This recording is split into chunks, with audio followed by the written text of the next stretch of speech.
Hello दोस्तों, स्वागत है आपका उत्कर्ष आईएएस एकेडमी में। आज हम जो है प्राचीन भारत में विदेशी आक्रमण का जो एमसीक्यू है उसको करने वाले हैं। ये काफ़ी इंपॉर्टेंट होने वाला है आपके सभी एग्जाम्स के लिए। तो चलिए बिना किसी देरी के आज का हमारा जो वीडियो शुरू करते हैं। हमारी जो क्लासेस है ऑनलाइन ऑफलाइन दोनों रूप से संचालित होती है। दोनों माध्यमों से आप हमसे जो है कॉन्टेक्ट कर सकते हैं।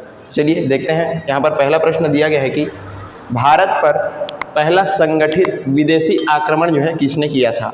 ऑप्शन यहाँ पर दिया गया है यूनानी, फिर दिया गया है शक, उसके बाद है ईरानी या फिर कुषाण। तो इसका सही आंसर हो जाएगा ईरानियों ने। सबसे पहला जो विदेशी जो संगठित आक्रमण किया था ईरानियों के द्वारा यहाँ पर किया गया था। व्याख्या इसका जो है समझते हैं।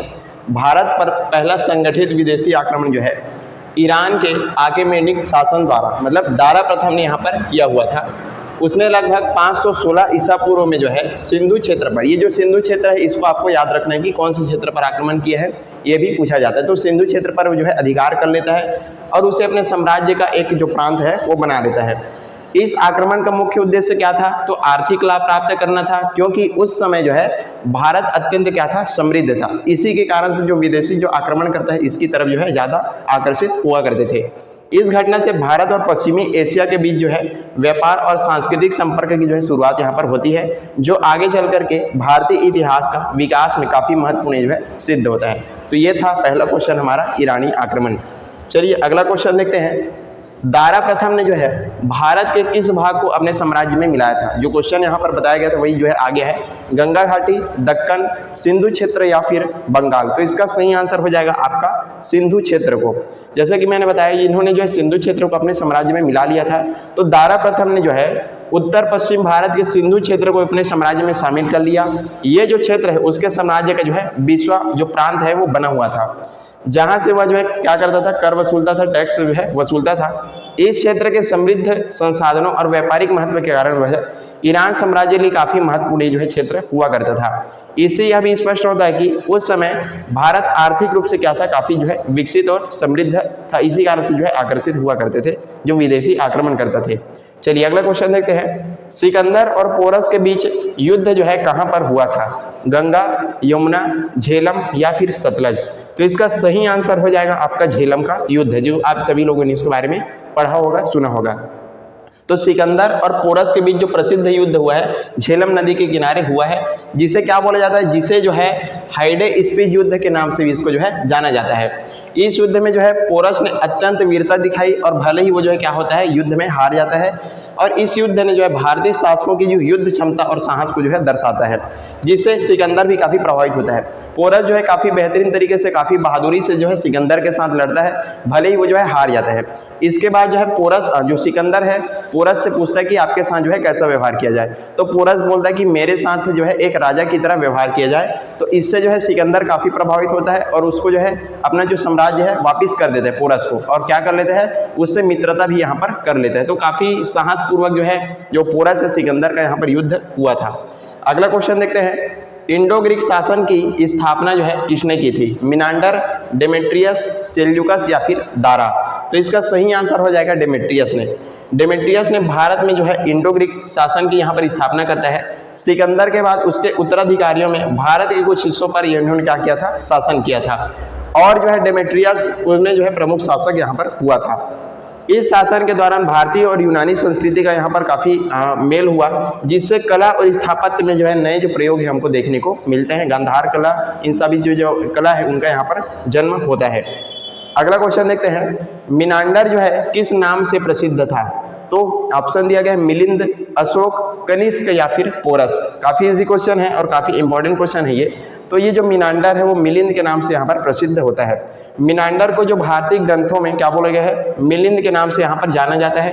वह एक शक्तिशाली इंडो ग्रीक शासक था जिसने जो है बौद्ध धर्म जो है अपनाया हुआ था। एक भिक्षु थे जिनका नाम था नागसेन, बौद्ध भिक्षु नागसेन, और उनके बीच यानी कि जो मिनांडर है उनके बीच एक संवाद होता है, जिसको जो है मिलिंद पर्व नामक ग्रंथ में यहाँ पर जो है संकलित किया गया देखने को यहाँ पर मिलता है। और ये जो है बौद्ध दर्शन का महत्वपूर्ण स्रोत है। तो इसको आपको याद रखना है, मिलिंद। आगे बढ़ते हैं, अगला क्वेश्चन देखते हैं। सिकंदर की सेना वापस क्यों लौटी। ऑप्शन है युद्ध हारने के कारण, थकान और विद्रोह के कारण, बीमारी के कारण या फिर धन की कमी के कारण। तो इसका सही आंसर हो जाएगा थकान और विद्रोह के कारण। ये लोग जो है लंबे समय तक लगातार क्या कर रहे थे, वर्षों से जो है युद्ध कर रहे थे और काफी थक भी चुके थे। और इसके अलावा क्या था, गंगा घाटी के विशाल और शक्तिशाली जो राजाओं की जानकारी जो है सैनिकों को क्या कर देती थी, भयभीत जो है कर देती थी। मतलब वो जो है काफी डर गए थे और परिणाम स्वरूप उन्होंने क्या कर दिया, आगे बढ़ने से मना कर दिया और सिकंदर को जो है वापस जाना पड़ा। सिकंदर जब वो जो है वापस जा रहा था तो बेबीलोन में जो है उसकी मृत्यु हो जाती है। अगला क्वेश्चन देखते हैं, यूनानी आक्रमण का सबसे बड़ा प्रभाव जो है क्या था। ऑप्शन है राजनीतिक बदलाव, सांस्कृतिक समन्वय, आर्थिक गिरावट या फिर धार्मिक संघर्ष। तो इसका सही आंसर हो जाएगा आपका सांस्कृतिक समन्वय।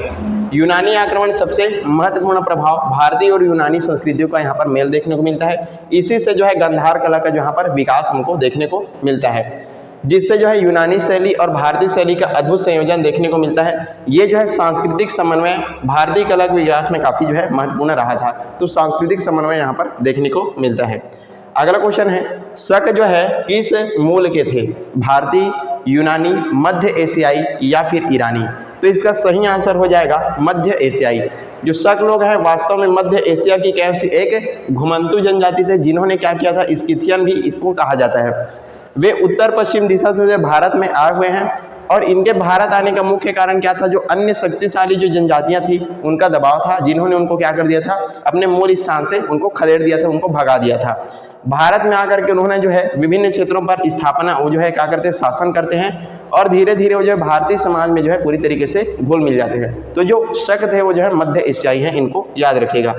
अगला क्वेश्चन देखते हैं, भारत में शक शासन प्रणाली को क्या कहा जाता था। काफी इंपॉर्टेंट क्वेश्चन है। ऑप्शन दिया गया गणराज्य, साम्राज्य, क्षत्रप प्रणाली या फिर लोकतंत्र। इसका सही आंसर हो जाएगा आपका क्षत्रप प्रणाली। चलिए इसको समझते हैं। शकों ने प्रशासन के लिए क्षत्रप प्रणाली जो है अपनाई है, जिसमें क्या होता था, राज्य को जो है कई छोटे छोटे भागों में यहाँ पर बांट दिया जाता था और प्रत्येक भाग पर एक नियुक्त जो शासक है उसको नियुक्त कर दिया जाता था। इसी जो शासक है उसको क्या बोला जाता था, इसी शासक को जो है क्षत्रप कहा जाता था। ये जो व्यवस्था है मूलतः जो है ईरानी प्रणाली से जो है प्रभावित थी। इससे जो है शासन का क्या होता है, विकेंद्रीकरण हुआ और स्थानीय स्तर पर जो है प्रशासन को जो है काफी मजबूती देखने को मिलती है। अगला क्वेश्चन देखते हैं, रुद्रदामन जो है क्यों प्रसिद्ध है, युद्ध, अभिलेख, धर्म या फिर व्यापार। तो इसका सही आंसर हो जाएगा अभिलेख की वजह से। रुद्रदामन जो है शक वंश का एक महान शासक था, जो अपने जूनागढ़ अभिलेख के लिए काफी जो है प्रसिद्ध है। यह अभिलेख संस्कृत भाषा में लिखा गया पहला जो है महत्वपूर्ण शिलालेख है। इसमें जो है सुदर्शन झील के पुनर्निर्माण का जो जानकारी है उसका वर्णन देखने को मिलता है, जिससे पता चलता है कि उस समय प्रशासनिक और तकनीकी कार्यों का भी काफी तेजी से यहाँ पर विकास हुआ था। तो आपको याद रखना है जूनागढ़ अभिलेख जो है इसी कारण से जो ये जो है प्रसिद्ध हुए हैं। अगला क्वेश्चन देखते हैं, शक संवत की शुरुआत जो है कब हुई थी। ऑप्शन दिया गया है 57 ईसा पूर्व, 78 ईस्वी में, 120 ईस्वी या फिर 320 ईस्वी। इसका सही आंसर हो जाएगा 78 ईस्वी में। तो जो शक संवत है 78 ईस्वी में जो है शुरू हुआ था और ये जो है भारत की एक महत्वपूर्ण गणना समय प्रणाली है। आज भी भारत का जो राष्ट्रीय पंचांग है उसमें इसका जो प्रयोग है किया जाता है। आप सभी लोग जो है देखे होंगे शक संवत। ये दर्शाता है कि शकों का भारतीय समय गणना का प्रणाली पर गहरा यहाँ पर प्रभाव पड़ा हुआ था। आगे क्वेश्चन देखते हैं, शक शक्ति का अंत जो है किसने किया, अशोक ने, समुद्रगुप्त ने, चंद्रगुप्त द्वितीय ने या फिर हर्ष ने। इसका सही आंसर हो जाएगा चंद्रगुप्त द्वितीय ने। जो गुप्त वंश के महान शासक चंद्रगुप्त द्वितीय, जिसको हम जो है विक्रमादित्य के नाम से भी जानते हैं, उन्हें क्या किया था, शकों को पराजित कर दिया था और उनकी शक्ति का क्या कर दिया, अंत कर दिया। इस विजय के बाद गुप्त साम्राज्य का जो विस्तार है पश्चिमी तक हो गया था और ये जो क्षेत्र है गुप्तों के अधीन हो गया था।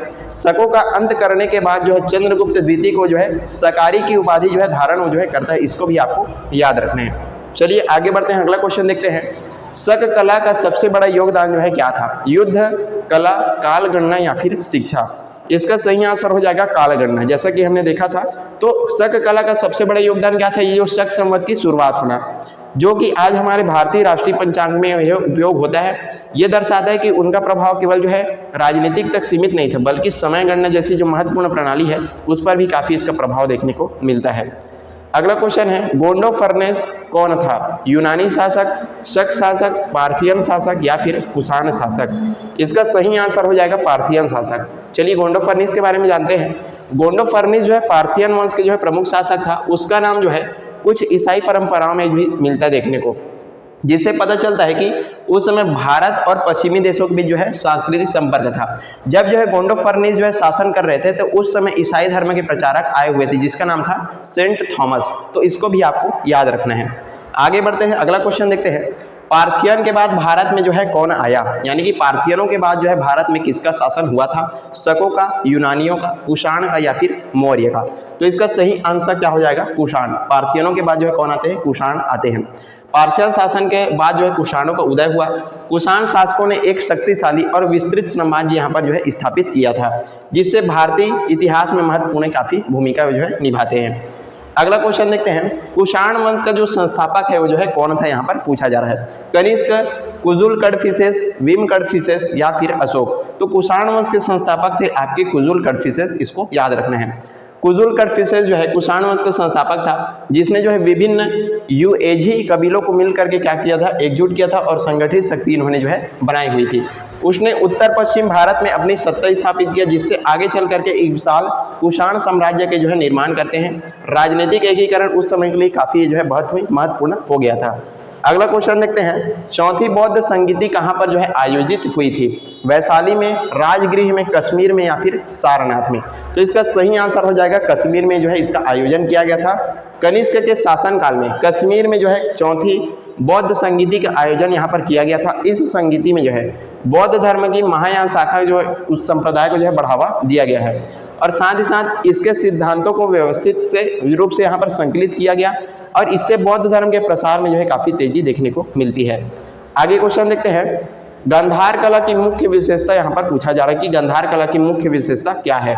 केवल भारतीय शैली है, केवल यूनानी शैली है, यूनानी भारतीय मिश्रण है या फिर फारसी शैली है। तो इसका सही आंसर हो जाएगा ऑप्शन नंबर सी, यानी कि यूनानी भारतीय जो है मिश्रण देखने को मिलता है। गांधार कला में जो है यूनानी और भारतीय शैलियों का अद्भुत समन्वय देखने को हमको मिलता है। इसमें जो बुद्ध की जो मूर्तियां हैं इसका निर्माण यथार्थवादी शैली में किया जाता है, जबकि जो विषय कौन सा रहता है, हमारा भारतीय विषय रहता है, लेकिन बनाने का तरीका कैसा रहता है, यूनानी रहता है। इसी को क्या बोला जाता है, यूनानी भारतीय शैली कहा जाता है। साथ ही साथ इसको जो है ग्रीको बुद्धिस्ट आर्ट भी इसको कहा जाता है, आपको याद रखना है। चलिए अगला क्वेश्चन देखते हैं, कुषाण काल में जो है व्यापार वृद्धि का मुख्य कारण क्या था। काफी इंपॉर्टेंट क्वेश्चन है ये, कृषि, उद्योग, सिल्क रूट या फिर समुद्री मार्ग। तो इसका सही आंसर हो जाएगा सिल्क रूट। चलिए इसको समझते हैं। सिल्क रूट एक महत्वपूर्ण व्यापारिक मार्ग था जो भारत, चीन और रोम को जो है आपस में जोड़ता था। कुषाण शासकों ने इस मार्ग को जो है नियंत्रित किया, जिससे जो है अंतर्राष्ट्रीय व्यापार को बढ़ावा मिलता है, और उनकी जो आर्थिक स्थिति है काफी मजबूत हो गई थी कुषाणों की। तो सिल्क रूट आपको याद रखना है। अगला क्वेश्चन है, कुषाण शासकों की धार्मिक नीति जो है कैसी थी, कट्टर, असहिष्णु, सहिष्णु या फिर केवल बौद्ध। मतलब कैसे इनको जो है धार्मिक नीति था, इसको पूछा जा रहा है। इसका सही आंसर हो जाएगा सहिष्णु नीति, यानी कि कुषाण जो शासक है धार्मिक सहिष्णुता की जो नीति है उसको अपनाते थे। उन्होंने जो है बौद्ध धर्म, ब्राह्मण धर्म और अन्य धर्मों को भी यहाँ पर संरक्षण प्रदान किया है।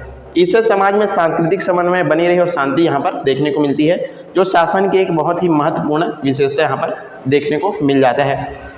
और यहीं पर आज का हमारा जो वीडियो है समाप्त होता है। हमने काफ़ी बेहतरीन तरीके से भारत पर जो विदेशी आक्रमण है उनको अच्छे से पूरे व्याख्या के साथ समझ लिया। आई होप आपको जो चीज़ें हैं समझ में आई होगी। सारे के सारे जो क्वेश्चन हैं काफ़ी इंपॉर्टेंट थे, आपके सभी परीक्षाओं के लिए काफ़ी ये जो है उपयोगी होने वाला है। तो चलिए आज के लिए बस इतना ही।